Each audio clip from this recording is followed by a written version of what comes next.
कि आज हम इस कन्वेंशन के दूसरे तफसीरी मुताला को सुनेंगे। कल कन्वेंशन का दूसरा दिन था और तफसीरी मुताले का पहला दिन था, और यहाँ से आली जनाब पादरी मंजूर ज़ियाद साहिब ने आज के मुफस्सर का, जो आज भी मुफस्सर हैं और इस कन्वेंशन के दौरान वो तफसीर करेंगे, उनका तारुफ पेश किया।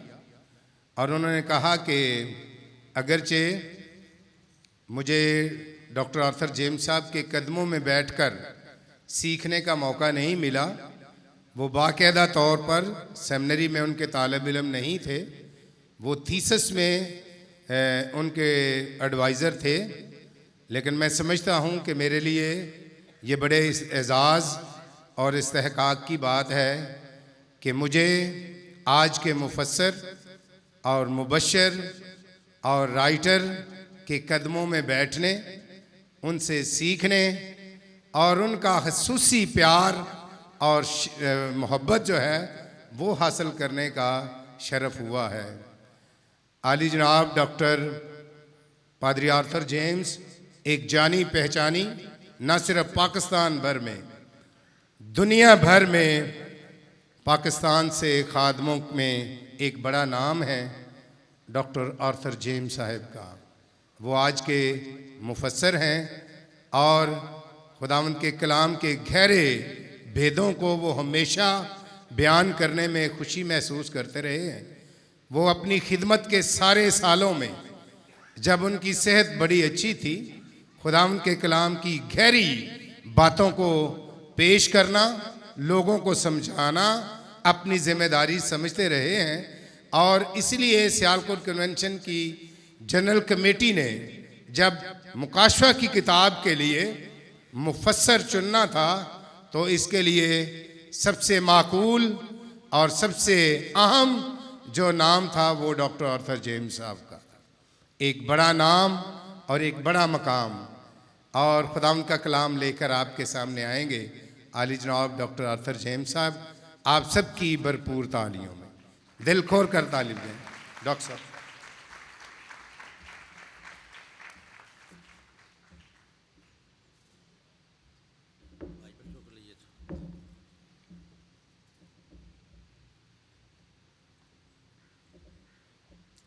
आपकी इज़्ज़त अफ़ज़ाई के लिए मैं आपका दिली तौर पर शुक्रगुज़ार हूँ। मैंने कई बार इस कन्वेंशन से तफसीरी मुतालिया करवाया है। इस तरह इस साल भी मुझे ये ज़िम्मेदारी दी गई। इस साल के मुताला जात काफ़ी मुश्किल, बाइबल को समझना और फिर समझाना बिलाशुबा इतना आसान काम नहीं। कल के मुतालिया में हमने तख्लीक़े नौ यानी नई मखलूक की बात की, और हम ने ये सुना और सीखा कि हमें खुदा के पास जाने के लिए नया मखलूक बनने की ज़रूरत पड़ेगी। जब तक हम नए मखलूक नहीं बनते, उस वक़्त तक हम खुदा की ख़ास हजूरी में दाखिल नहीं हो सकते।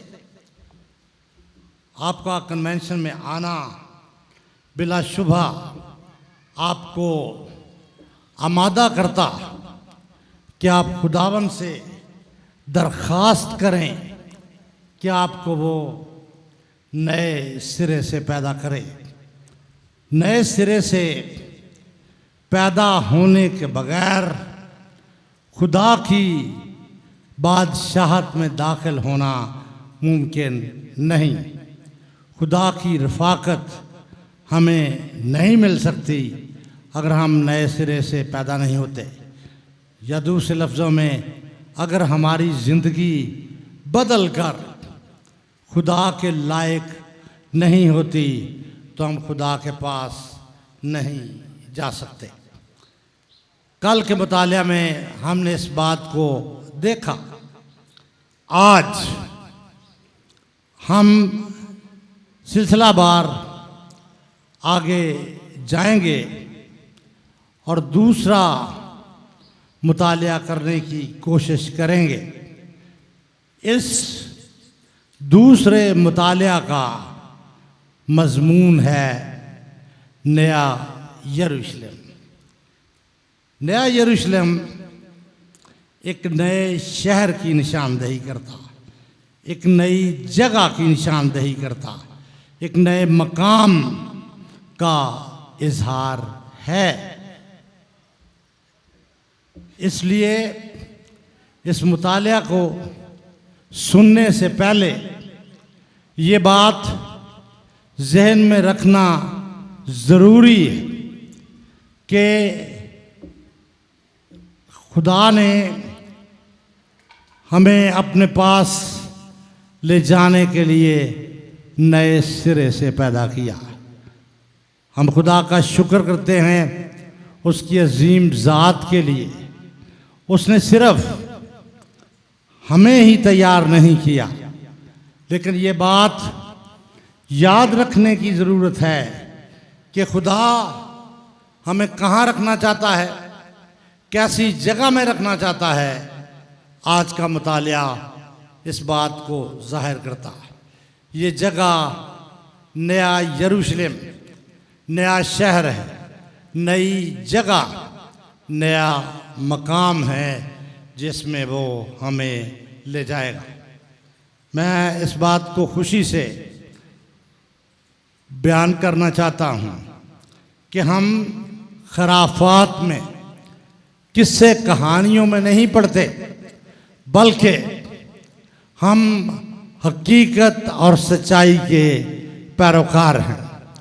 हम आज ये नहीं कहते कि हम खुदा के पास जाएंगे, बल्कि ये बात याद रखने की ज़रूरत है कि हमारा ईमान है कि खुदा ने हमारे लिए एक जगह तैयार की है, एक नया शहर हमें बख्शा और एक नई जगह हमें देना चाहता।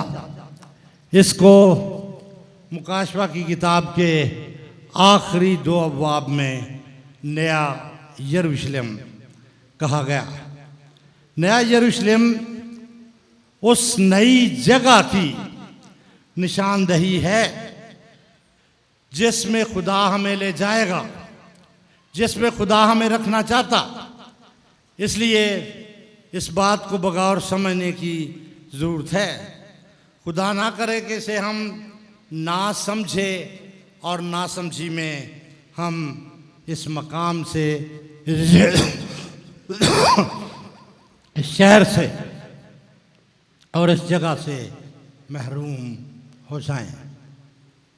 ध्यानदारी के साथ हम इन आयात को देखने की कोशिश करेंगे और इनके मानों को हम तलाश करने की कोशिश करेंगे। लेकिन ये ख्याल अपने दिलों में रख लें कि हम खुदा के पास जाएंगे, नए शहर में जाएंगे, खुदा की रफ़ाकत में रहेंगे और खुदा हमें अपने पास ही ले जाएगा। 21वें बाब की 9वीं आयत में लिखा है, फिर इन 7 फरिश्तों में से जिनके पास 7 प्याले थे और वो पिछली 7 आफतों से भरे हुए थे, एक ने आकर मुझसे कहा, इधर आ, मैं तुझे दुल्हन यानी बर्रा की बीवी दिखाऊं। इस आयत में दो मुख्तलिफ नज़ारे, दो मुख्तलिफ सीन मौजूद। एक सीन बड़ा ख़तरनाक, और यह सीन ये है कि आसमानी तख्त के हुजूर के पर 7 फरिश्ते 7 प्याले लिए हुए खड़े। अब ये 7 फरिश्ते किस लिए मुकर्रर किए गए? अदालत के लिए मुकर्रर किए गए। इनके पास ये 7 प्याले जो हैं ये आफतों से भरे हुए प्याले, और ये दुनिया पर आफत लाने के लिए इन आफतों के प्यालों को उलटने वाले। दूसरी तरफ एक बड़ा खूबसूरत और नाजुक मंजर है, और वो है दुल्हन का, बर्रे की बीवी का, खुदा के साथ तल्लक रखने वाली कलीसिया का। अब ये बातें हमें याद दिलाती हैं कि दुनिया का खात्मा यकीनी है। खुदा ने इसको ख़त्म करने का इंतज़ाम अज़ल से कर रखा है। वो गुनाह की वजह से दुनिया के आलूदा, गंदा और पलीद और नजस हो जाने के बायस इस दुनिया को तबाह कर देगा। लेकिन खुदा का शुक्र है कि खुदा के लोगों को, जैसे हमने पहले मुताले में देखा, महफूज किया गया। इसी तरह ये बात याद रखने की ज़रूरत है कि खुदा ने अपने लोगों को अपने साथ रखने के लिए भी इंतज़ामात कर रखे, और ये नया यरूशलेम इसी इंतज़ाम की निशानदही है। खुदावंद यीशु मसीह ने इस बात पर बड़ी वाज़े और साफ तालीम दी। अगर हम यूहन्ना रसूल के अंजीली बयान को पढ़ें तो उसमें बड़ा मशहूर बयान है कि खुदा हमें अपने साथ रखेगा। यीशु मसीह ने इस बात का वादा किया। यीशु मसीह ने कहा, तुम्हारा दिल ना घबराए, तुम खुदा पर ईमान रखते हो, मुझ पर भी ईमान रखो। इस सारे बड़े लंबे बयान में यीशु मसीह ने इस बात को जाहिर किया, साबित किया है कि वो अपने लोगों को अपने पास ले जाएगा। उसके लोग उसके पास रहेंगे, उसकी रफ़ाकत में हमेशा के लिए ज़िंदगी गुजारेंगे, और ऐसा कोई बखेड़ा नहीं होगा, ऐसी कोई मुश्किल नहीं होगी जो हमें इस दुनिया की ज़िंदगी की तरह खुदा से दूर ले जाए, अबलीस और जिस्म की पैरवी करने पर कायल और आमादा करे। खुदा हमें नए यरूशलेम में रखेगा। लेकिन ये बात याद रखें कि ये इंतज़ाम खुदा ने इसलिए किया है कि गुनाह के बायस दुनिया का वजूद ख़तरे में, गुनाह की वजह से इस दुनिया को बर्बाद होना, और खुदा कतई तौर पर अपने इरादे को, अपने ख्याल को बदल नहीं सकता। यकीनन उसने अपने लोगों के लिए अज़ल ही से इस बात का इंतज़ाम कर दिया है कि वो अपने लोगों को अपने साथ रखे।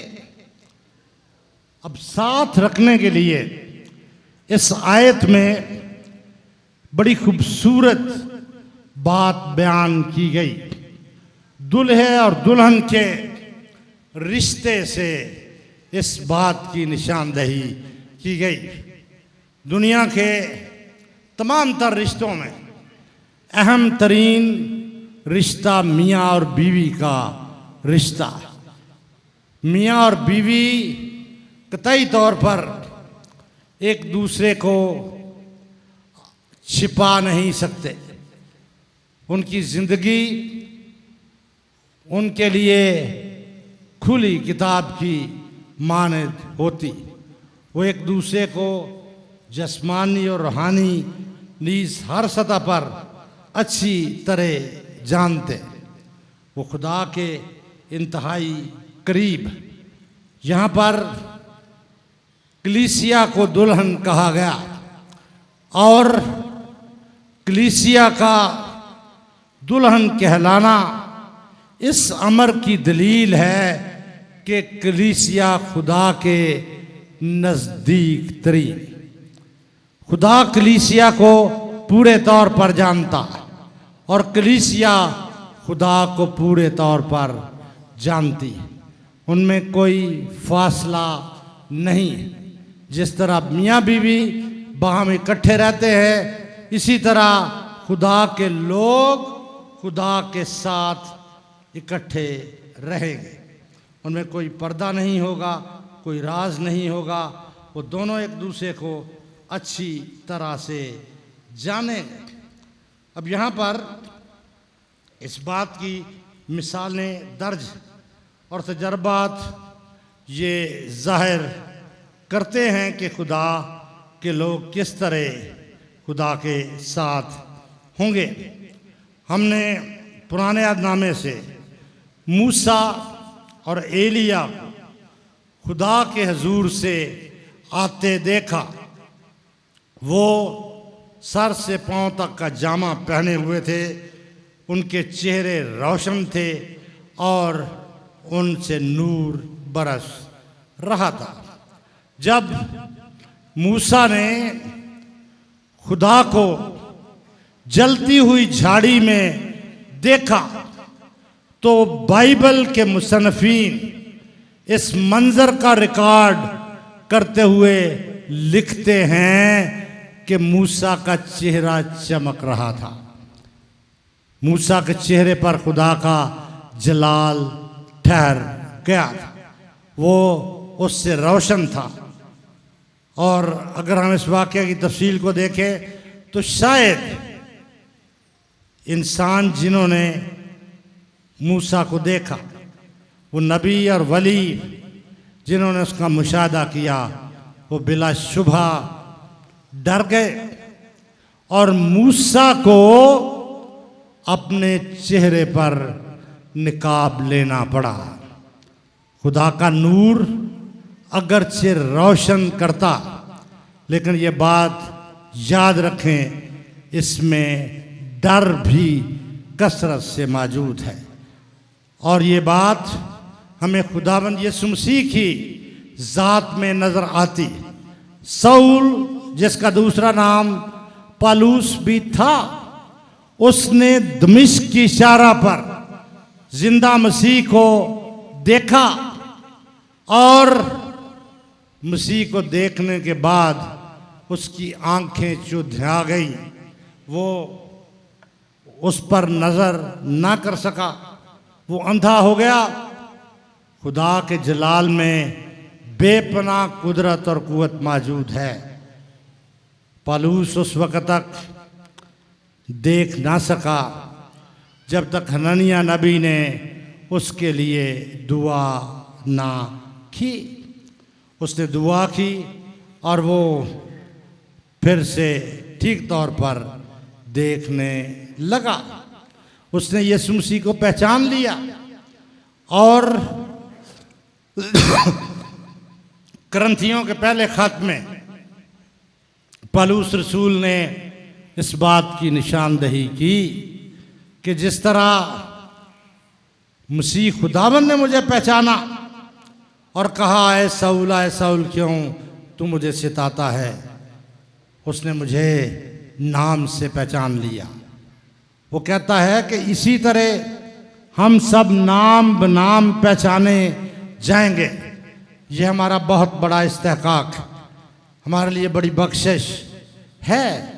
ये खुदा की मेहरबानी है, हमारी किसी अपनी कारकर्दगी का नतीजा नहीं है, मगर खुदा का रहम और उसका फजल है, जिसके बायस हम उसके हुजूर में दाखिल होंगे और उसके साथ रहेंगे। ये बातें याद करने की ज़रूरत है। अगर आप अगली आयत को देखें, 21वें बाब की 11वीं आयत, तो इसमें लिखा है, इसमें खुदा का जलाल था और उसकी चमक नहायत कीमती पत्थर, यानी इस यशब की मानद सी जो बिल्लौर की तरह शफाफ हो। यहाँ पर यूहन्ना आरफ ने रोया के ज़रिए से इस बात की तशरीह खुदावंद यीशु मसीह से सुनी, और उसमें खुदा का जलाल था, उसकी चमक नहायत कीमती पत्थर यानी यशब की सी थी। यहाँ पर एक खसूसी पत्थर का नाम लिया गया जिसको यशब कहा गया। ये इंतहाई चमकदार चट्टान थी, इसके वार पार दिखाई देता था, इसमें से नूर और रोशनी गुजर सकते थे। और यूहन्ना को ये दिखाया गया कि किस तरह खुदा का जलाल उसमें मौजूद था। और इस कीमती पत्थर की मिसाल से ये वाज़े किया गया है कि उसने खुदा का जलाल देखा, मसीह का जलाल देखा, और ये ऐसा था जैसे यशब की तरह है। ये बिल्लौर की तरह शफाफ, जिसके आर पार से नज़र आता है, जिसमें से देखा जा सकता है। अभी इस दुनिया में हम शायद तसव्वुर कर सकते हैं, सोच सकते हैं, ख्याल कर सकते हैं, लेकिन वो वक्त दूर नहीं है जब हम यीशु मसीह को हकीकी तौर पर देखेंगे। और पौलुस रसूल पहले खत करंथियों के 13वें बाब में इस बात का इजहार कर चुका है कि हम उसको रूबरू देखेंगे और इस तरह पहचानेंगे जैसे कि मैं पहचाना गया। खुदावंद का शुक्र हो अपने पहचाने जाने के लिए। हमें दुनिया में आने के बाद इस मंजिल का इंतज़ार करना है जिसमें हम खुदावंद के साथ होंगे और वो हमारे साथ रहेगा, करीबी रफ़ाकत होगी और हम खुदा को देख सकेंगे, खुदा हमें पूरे तौर पर देखेगा। ये नूर और रोशनी शिफाफ रोशनी है। यशब के पत्थर की मिसाल से ये बात वाज़े है और हमें इसी नूर में दाखिल होने की ज़रूरत है। अगली आयत 21वें बाब की 12वीं आयत, और उसकी शहरपना बुलंद थी और उसके 12 दरवाजे और दरवाज़ों पर 12 फरिश्ते थे। इन पर बनी इस्राएल के 12 कबीलों के नाम लिखे हुए हैं।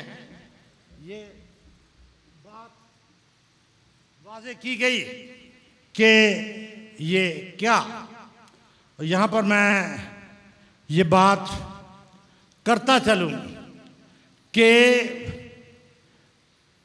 इंसान के लिए इन बातों को समझना और समझाना मुश्किल, इसलिए यूहन्ना रसूल को इंसानी तरीक़ से, इंसानी ज़राए से, इंसानी बातों और वसाइल के वसीले से ये बातें दिखाई गई।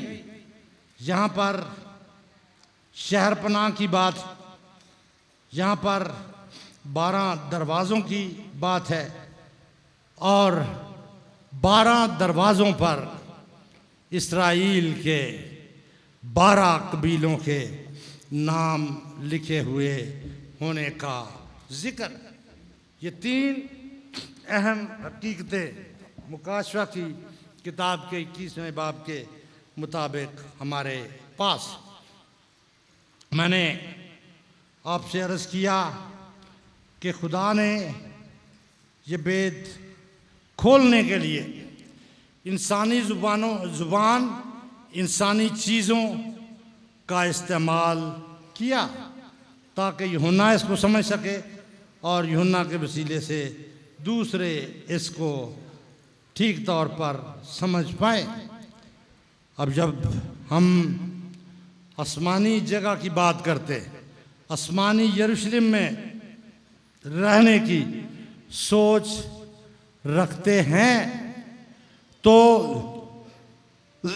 ये बात याद करना बहुत ज़रूरी कि शायद आसमान पर ज़रूरत नहीं है कि कोई शहर पनाह हिफाजत की कोई दीवार हो, लेकिन इस बात का इजहार करने के लिए कि खुदा के पास उसके लोगों के जाने पर वो जगह जिसमें वो उन्हें रखेगा वो मुकम्मल तौर पर महफूज, पनाह के अंदर, उसमें कोई ख़तरा मौजूद नहीं, वो अमली तौर पर महफूज ज़िंदगी की निशानदही है। अब यहाँ पर इस शहर पनाह को हिफाजत के लिए ज़ाहिर किया गया और ये समझने की ज़रूरत है कि ये ज़िंदगी जो हम दुनिया में गुजारते हैं ये इतनी बुरी ज़िंदगी नहीं है। इसमें भी इसे बीमारी से, हादसात से, दुखों से, तकलीफ से, परेशानियों से बचाने के लिए हमारे पास इंतज़ामात मौजूद हैं। खुदा हम पर यह वाज़ेह कर रहा है कि हमारे इस दुनिया के जाने से के बाद हमें जो नई ज़िंदगी मिलेगी ये भी महफूज ज़िंदगी, इस ज़िंदगी में कतन कोई ख़तरा मौजूद नहीं, इसको खुदा महफूज करने की कुदरत और कुव्वत रखता। अब मुकाशवा चूँकि मरकूज़ है बुनियादी तौर पर ज़ुबान के एतबार से इस्राईल के लिए, लेकिन यहाँ पर मुकाशवा की किताब के पैगाम को महदूद करना अच्छी बात नहीं। हमें इस बात को पूरे तौर पर समझने की ज़रूरत। हमारी ज़ुबान में समझाने के लिए 12 दरवाज़ों का ज़िक्र है और इन पर 12 कबीलों के नामों का लिखा जाना ये बात ज़ाहिर है। अब 12 कबीलों के नाम याकूब की औलाद से दिए गए, लेकिन ये बात याद रखें यहाँ पर इसके मानी और इसका मतलब ये है कि ये सारे ईमानदारों को, जो किसी भी कौम, किसी भी नस्ल, किसी भी जोग्राफियाई खित्ते में रहते हैं, सब के सब इसमें शामिल। यहाँ पर सब इंसानों की जो खुदा के पास जाएंगे निशान दही की गई। ये बताया गया और ये सिखाया गया है कि ये लोग खुदा के पास रहेंगे। लेकिन जिस तरह 12 कबीलों के 12 नाम खसूसियत के साथ बयान किए गए हैं, ये 12 नाम तमाम ईमानदारों की बात करते हैं और ईमानदारों की खसूसी हैसियत का इजहार करते हैं जो उन्हें खुदा के पास हासिल होगी, और वो ये है कि खुदा उन्हें अपने पास आराम की जगह में ले जाएगा। खुदा ने इस आराम के लिए बहुत से इंतज़ामात पहले ही से कर दिए। जिस तरह हम अपने घरों की तामीर और मरम्मत, और ख़ासकर जब हम बाज़ औक़ात देहातों में कच्चे भरे घरों में रहते हैं, तो उनका ख्याल रखना, उन्होंने लिंबना पोछना हम बहुत ज़रूरी फ़र्ज़ समझते हैं। ये इस बात की दलील है कि खुदा हमें आसमानी मकामों में दाखिल करना चाहता, और इन आसमानी मकामों को वो हमारे दाखिले के लिए, हमारे रहने के लिए पूरे तौर पर तैयार कर रहा। ये सारे ईमानदारों की निशानदही है। 13वीं आयत को देखें तो इसमें लिखा है 3 दरवाजे मशरक़ की तरफ थे, 3 दरवाजे शिमाल की तरफ, 3 दरवाजे जनूब की तरफ और 3 दरवाजे मगरब की तरफ थे। यहाँ पर 4 फाटकों का जिक्र है, 4 दरवाज़ों का इजहार किया गया। ये बात याद रखें कि जब मुकाशवा की किताब का पैगाम नाज़िल हुआ, जब ये किताब हम तक पहुंची, उस वक़्त ज़माने में 4 का अदद राइज था, और 4 का अदद सारी की सारी कैफियत को बयान करता था। इसमें कोई हिस्सा या बखरा मौजूद नहीं था। ये मजमूई तौर पर सारी की सारी कैफियत को जाहिर करता है। ये बात कि 4 दरवाज़ों से लोग खुदा के पास दाखिल होते थे, इस बात की निशानदही है कि खुदा के लोगों के लिए खुदा के पास जाने के मखसूस रास्ते हैं, और उन्हें उन रास्तों से दाखिल होने में कतई तौर पर कोई रुकावट पेश नहीं आएगी। खुदावंद हमें अपने वादे के मुताबिक अपने हुजूर में दाखिल करेगा। अगली आयत में लिखा है 21वें बाब की 16वीं आयत, वो शहर चौकोर वाक़ हुआ था, उसकी लंबाई चौड़ाई के बराबर थी। उसने शहर को उस गज से नापा तो 12,000 फरलांग निकला। इसकी लंबाई और चौड़ाई और ऊंचाई बराबर थी। अब यहाँ पर 21वें बाब की 16वीं आयत में हम सफाई के साथ देखते हैं कि ये शहर नापा गया। इस ज़माने के फ़न तामीर में ये बात याद रखें, चकोर यानी 4 कोनों वाली इमारत बनाना बड़ा अहम था, और इससे पहले भी ये बात हम देखते हैं। जब खुदा के लिए घर बनाया गया, हैकल की तामीर की गई, तो इन 4 समतों का ख्याल रखा गया। ये एक कामिल और ख़ूबसूरत तस्वीर है जो पेश की गई।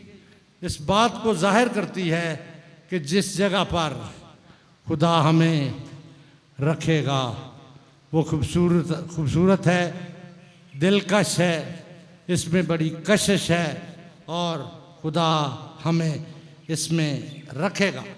ये खुदा की मेहरबानी और बख्शिश, ये आगे भी मैं पहले कह चुका हूँ कि इसमें हमारी कोई कारकर्दगी नहीं, ये खुदा की बख्शिश और मेहरबानी है कि हम इस खूबसूरत शहर में रखे जाएं, इस खूबसूरत शहर में महफूज हों। और यानी ये एक ऐसा शहर है जो हर लिहाज से कामिल शहर दिखाई देता। हमारी इमारतों में, हमारे शहरों में, हमारे घरों में तामीर के नकाइस हो सकते, लेकिन ये बात याद रखना बहुत ज़रूरी है कि खुदा ने जो जगह हमारे लिए तैयार की है इसमें कतई तौर पर कोई कमी मौजूद नहीं। अगली आयत 21वें बाब की 17वीं आयत, और उसने उसकी शहर पनाह को आदमी यानी फरिश्ते की पैमाइश के मुताबिक नापा तो 144 हाथ निकली। हम पिछली आयत में ये देख चुके हैं कि इस शहर में 12 दरवाजे थे। इस आयत में इस जगह का नाप मौजूद है, इसकी पैमाइश वाज़े की गई और ये बताया गया है कि ये 144 गज। अब ये बात याद रखें, कमाल 140 का ना, कमाल 40 का नहीं है, कमाल 4 का नहीं है, कमाल खुदा का है जिसने हमारे रहने के लिए जगह तैयार की है और उस जगह में किसी किस्म का कोई नक्श नहीं। उसमें खुदा ने हमें हिफाजत से रखने के इंतज़ामात किए हैं। जब हम घर बनाते हैं तो अहम तरीन बात, अहम तरीन फ़ैसला जो हम लेते हैं वो ये है कि घर हर तौर से महफूज हो। खुदा ने हमारे रहने की जगह को अपनी हिकमत और दाने से अज़ल ही से खूबसूरत बनाया है, दिलकश बनाया है और ये मुकम्मल है। इसमें रहने वालों को कतन कोई ख़तरा मौजूद नहीं। ये वहाँ पर महफूज रहेंगे, आराम से रहेंगे, चैन में रहेंगे, किसी तरह की कोई खराबी इस जगह में नहीं होगी। इस तरह हम ना सिर्फ अपने बदलने की बात करते हैं, ना सिर्फ अपने लिए जगह के वक्फ होने की बात करते हैं, बल्कि ये बात भी याद करने की ज़रूरत है कि खुदा यहाँ पर हमें महफूज रखेगा। अब 144 हाथ इसके मुकम्मल होने का इजहार है। वो तमाम तर लोग जिनको खुदा अज़ल से अपने साथ रहने के लिए मुकर्रर कर चुका है वो उसके साथ होंगे। 21वें बाब की 18वीं आयत, और उसकी शहर पनाह की तामीर यशब की थी और शहर ऐसे खालस सोने का था जो शफाफ शीशे की मानद हो। अब ये खूबसूरती की बात, इसके आलापन को देखें। इस दुनिया में लोग सोने को बड़ी अहमियत देते हैं और पूरी दुनिया में इस वक्त ये निज़ाम राइज है कि किसी मुल्क की दौलत उसके सोने के बराबर होनी चाहिए। और हर मुल्क में सोना स्टेट बैंक में इतना होना ज़रूरी है जितने ज़र में, जितने रुपए पैसे में मुल्क का कारोबार हो सकता। यहाँ पर हम अजीब बात देखते हैं कि ये शहर ऐसा कीमती है कि इस में शहर पनाह की सड़कें जो हैं वो भी सोने की हैं। यहाँ पर सोने को लूटने की कोई ख्वाहिश मौजूद नहीं है। ये साफ और शफाफ है और इस शहर पनाह की तामीर का इजहार करती, ये खालिस सोने की मानद लगती है। और ख़ासकर खुदा का जो बादशाह, जो हर चीज़ का मालिक और खालिक है, उसकी कुदरत और कुव्वत की अक्कासी करती। अगली आयत, और इस शहर की शहर पनाह की बुनियादें हर तरह के जवाहर से आरास्ता थी। पहली बुनियाद यशब की सी थी, दूसरी नीलम की, तीसरी शब चराग की, चौथी ज़ुमर्द की। यहाँ पर ये बात बयान की गई है कि ये बातें माज अंदाज़ा नहीं हैं। खुदा ने इनको बहुत पहले से, अज़ल से अपने ईमानदार बंदों और बंदियों के लिए मुकर्रर किया और वो इसमें अपने लोगों को महफूज करेगा, खुश व खुर्रम रखेगा और यहाँ पर किसी तरह का कोई ख़तरा मौजूद नहीं होगा।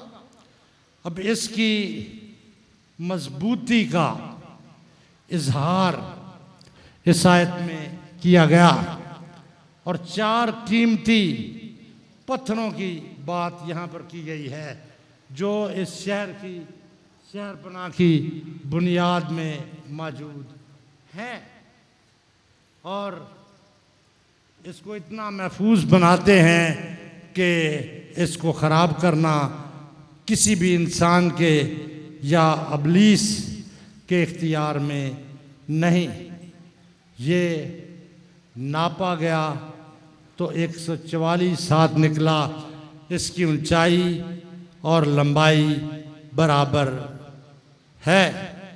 इस बात का मसला है कि ये जगह जो खुदा ने अमली तौर पर अपने लोगों के लिए तैयार की है, इसमें किसी तरह का कोई नक्स मौजूद नहीं है, कोई कमज़ोरी नहीं पाई जाती।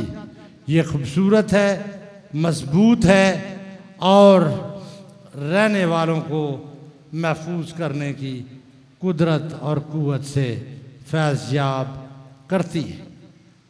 अगली आयत में फिर बयान है कि यानी 17वीं आयत उसी तरह का बयान है कि उसकी शहरपनाह आदमी यानी फरिश्ते की पैमाइश के मुताबिक नापा तो 144 हाथ निकली। 144 हाथ कामिल कुव्वत और ताकत की निशानी।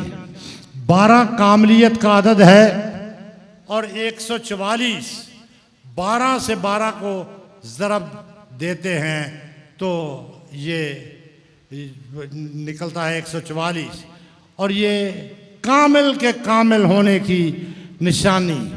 ये इस बात की दलील है इसमें किसी तरह की कोई खामी और कमज़ोरी मौजूद नहीं। 21वें बाब की 18वीं आयत, और इसकी शहर पनाह की तामीर यशब की थी और शहर ऐसे खालिस सोने का था जो शफाफ शीशे की मानद हो।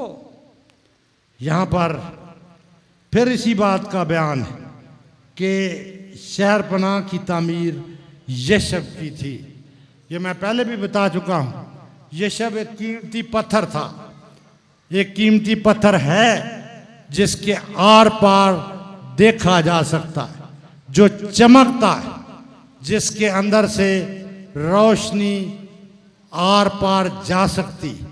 उसमें खूबी मौजूद है कि उसमें तारीकी नहीं। और शहर पनाह की तामीर इस पत्थर की मानद है जिसमें से रोशनी आर पार जा सकती है। और ये बिल्कुल इस तरह दिखता जिस तरह शीशे में हम आर पार देख सकते। अगली आयत 21वें बाब की 19वीं आयत। और इस शहर की शहर पनाह की बुनियादें हर तरह के जवाहर से आरास्ता थी। पहली बुनियाद यशब की, दूसरी नीलम की, तीसरी शबे चराग की और चौथी ज़ुमुर्द की। यहाँ पर 4 कीमती पत्थरों का जिक्र है। इससे पहले कि हम यहाँ पर शहर पनाह की इस बुनियाद के पत्थरों को देखें, ये बात याद रखें कि हैकल की बुनियाद में ये सारे पत्थर इस्तेमाल किए गए थे। इन कीमती पत्थरों के नाम यहाँ पर दर्ज: नीलम, शब चराग और ज़ुमुर्द जैसे पत्थर इंतहाई कीमती। और ये इस बात की दलील, अगरचे वे ये देखने में ही कीमती और आला नजर आती है, ताहम ये इतने मजबूत है कि इसको कोई हाथ नहीं डाल सकता, इसे लूटा नहीं जा सकता। और फिर 21वें बाब की 20वीं आयत में अगली चंद बुनियादों का जिक्र है। ये भी कीमती पत्थरों की लिखा है। 5वीं अकीक की, ये भी एक कीमती पत्थर का नाम है अकीक। 6ठी लाल की, 7वीं सुनहरे पत्थर की, 8वीं फिरोज़ा की, 9वीं ज़बरजद की, 10वीं यमनी की, 11वीं संगे सुंबली की और 12वीं याकूत की। अब ये बातें ये जाहिर करती हैं कि ये शहर जो खुदा ने हमारे लिए बनाया इतना आली शान है कि इसकी बुनियादें भी कीमती पत्थरों से बनी। कीमती पत्थरों से ये तरतीब दिया गया है। इससे हम ये अंदाज़ा कर सकते हैं कि खुदा ईमानदारों को किस कदर प्यार करता है, किस कदर मोहब्बत के साथ रखना चाहता है और किस तरह महफूज करना चाहता है। इस हिस्से की आखिरी आयत 21वें बाब की 21वीं आयत। और 12 दरवाजे 12 मोतियों के थे और हर दरवाज़ा एक मोती का था और शहर की सड़क शफाफ शीशे की मानद खालिस सोने की थी। अब यहाँ पर यह बयान किया गया है उस जगह का जो ईमानदारों के लिए तैयार की गई। इसकी खूबसूरती, अज़मत, कशिश का बयान यहाँ पर मौजूद है। इसके दरवाजे कीमती पत्थरों से बने। बहुत से कीमती पत्थर हैं जहाँ नाम लिए गए हैं। हम शायद इनके बारे में इतना नहीं जानते, लेकिन कुछ पत्थर हैं जिनके बारे में हमने बार बार सुना। जैसे मिसाल के तौर पर लाल, ये लाल रंग का पत्थर है, कीमती और शफाफ है और ये बादशाहों के पास होता है। आम तौर पर इसे महफूज किया जाता है और रखा जाता है। ये किसी बादशाह की शान और शौकत का इजहार है। ये जगह जहाँ पर हमें रहने के लिए रखा जाएगा, यहाँ पर इसकी तरतीब में ये लिखा है कि यहाँ सड़कें खालिस सोने की मानद होंगी, ये शीशे की तरह चमकदार होगा। हमें ये बात याद रखने की ज़रूरत है कि इन अलामतों का इस्तेमाल, सोने का इस्तेमाल, शीशे का इस्तेमाल इस बात को जाहिर करता है कि जिस मकाम में खुदा हमें रखेगा वो आला तरीन जगह, कोई उसका मुकाबला नहीं कर सकती। उसमें आला तरीन चीज़ों को बनाने के लिए इस्तेमाल किया गया है।